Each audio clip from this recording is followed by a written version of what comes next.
and then brush that face with the copper brush. You got one of the bronze brush, then you let it go forward, then you I do interview stance. That way I'll know you're finished. And then make sure it releases as well when you pull this, when you rack the slide.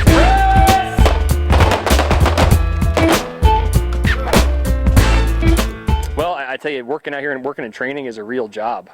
You really have a respect for patrolmen, you know, and how great of a job working on patrol is, you know, to us, you know. And it's funny because, you know, the public typically says, you know, oh man, I wouldn't want to do that job, but there's so much to it, and there's so much that we have to think about when we train our cops. And you know, the nice thing about being out here and being in training is we kind of have a back seat to the action, and we can see the things that we need to train on, get better at, or the things that we're doing right. And that's the one great thing I like, is when our cops do have to pull their guns out, you know, our Aurora cops are doing it right, and it's because of the training program that me and the other instructors here have inherited. We've had this long before I was here. We've inherited a great training program, and you know, hopefully I can add to that positively. But I enjoy teaching. I enjoy coming in here. I think I have a vested interest in putting out a good product out to, you know, my brothers and sisters that are working the street. I think they deserve and expect us to put out, you know, to train recruits properly, and give them a good product when these new rookies are hitting the street. He's a great instructor. Yeah, it can be hard on us at times, but it's definitely worth it. It helps a lot.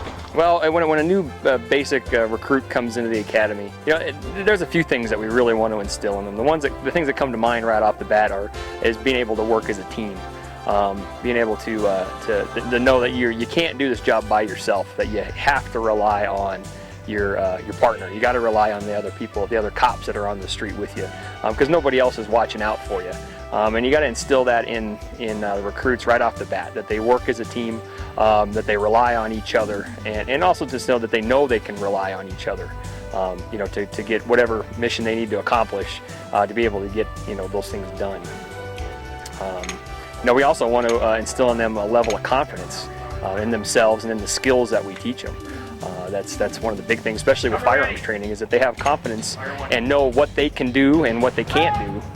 You know, when it comes to having to use their firearms, probably the least frequent thing that the cops have to do, but probably the most important. You know, because their life counts on it, how well they can use that pistol. So sights come into our line of sight at the target. Our focus goes from the target to the sights. Obtaining and maintaining sight alignment, sight picture, clear front sight focus as you press and hold the trigger to the rear. My father is a police officer. You know, I probably wanted to be one when I was a kid, but I actually went to school to be a music teacher. So I went into the Marine Corps, played in a Marine Corps band for 4 years, and got married while I was in, and needed a job when I got out. So I kind of followed in my father's footsteps and became a police officer, and was pleasantly surprised. I really knew nothing about the job, but it turned out to be a perfect fit for me.